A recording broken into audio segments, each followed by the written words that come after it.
Beards trap all kinds of smells. People, if you think your man is cheating on you, make him grow a beard. Then you can sniff his chin for evidence. I did this joke a few weeks ago, and this woman, she got very mad. She raised her hand. She's like, my husband cannot grow a beard. And I was like, yeah, he's cheating on you.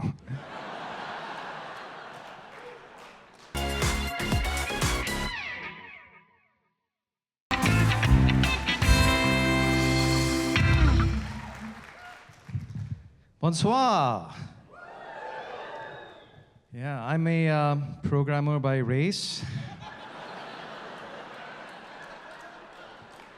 I didn't have much of a choice because peer pressure works differently when you grow up in India. Like in most countries, peer pressure makes you drink alcohol or take drugs at a young age. In India, you just become an engineer with a drug and alcohol problem. You know? I used to program vibrators for a living. You're welcome, 4 people. Worked on something called The Rabbit. It was featured on, more people, that's great. It was featured in Sex and the City. It has multiple arousal levels. You can't put that stuff on your resume. People ask questions immediately, you know. One of my friends were like, oh, you designed vibrators, it's not a very Indian thing to do. I was like, hey man, I've given people more orgasms remotely than in person, so pretty Indian.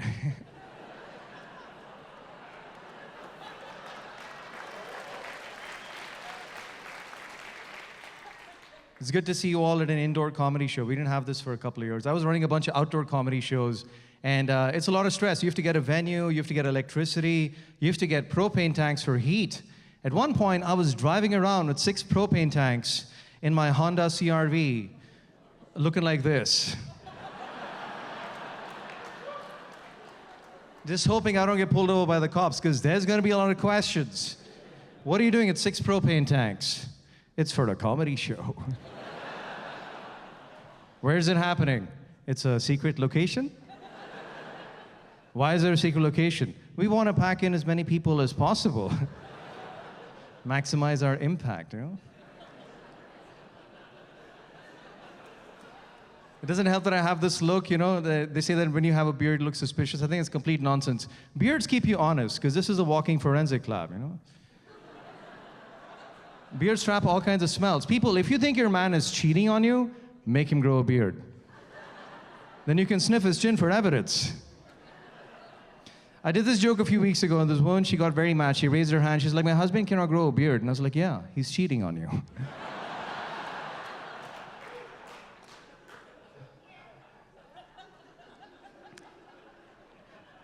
I'm actually recently single, had an amicable breakup. So my ex-girlfriend, she still keeps in touch with me by dating my friends. Shows up at house parties, it's very awkward.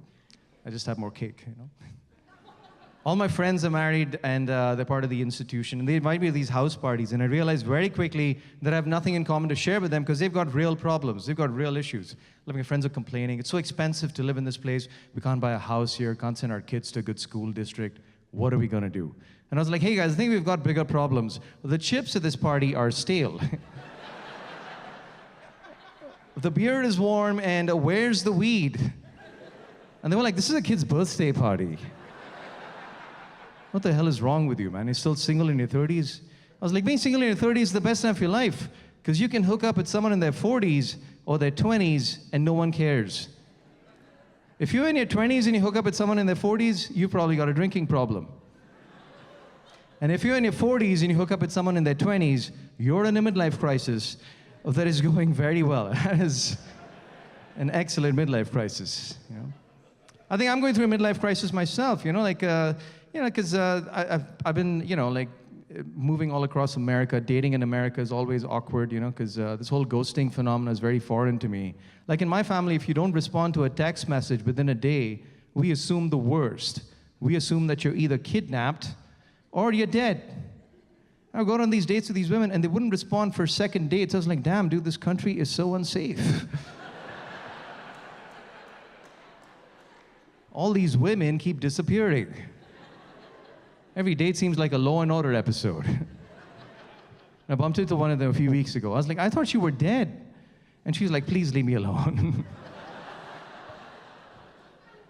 I like direct communication. I like people who are upfront, just say what's on your mind. I don't like passive-aggressive behavior. Like my neighbors keep leaving these Post-it notes outside my apartment. One of my neighbors left a note saying, apartment 1, keep it down, signed apartment 4. And the whole note was in all caps.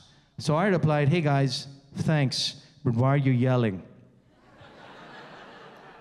And they replied, don't be a dick, signed apartment 4. And then I took that note and put it on apartment 3.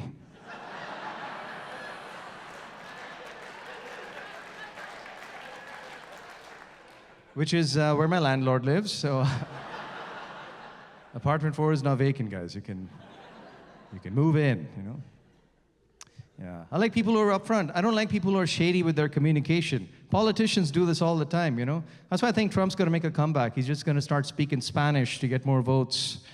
He'll just say anything to people. Like every rally, he's just going to be like, hola, ¿cómo estás, mi amigos? Bienvenidos, mucho gusto, mucho gusto.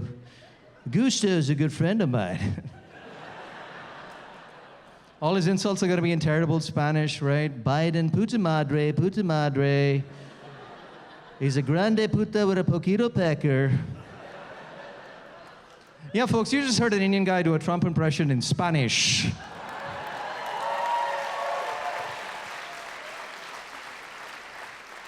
Thank you so much, everyone. Merci beaucoup. Brilliant.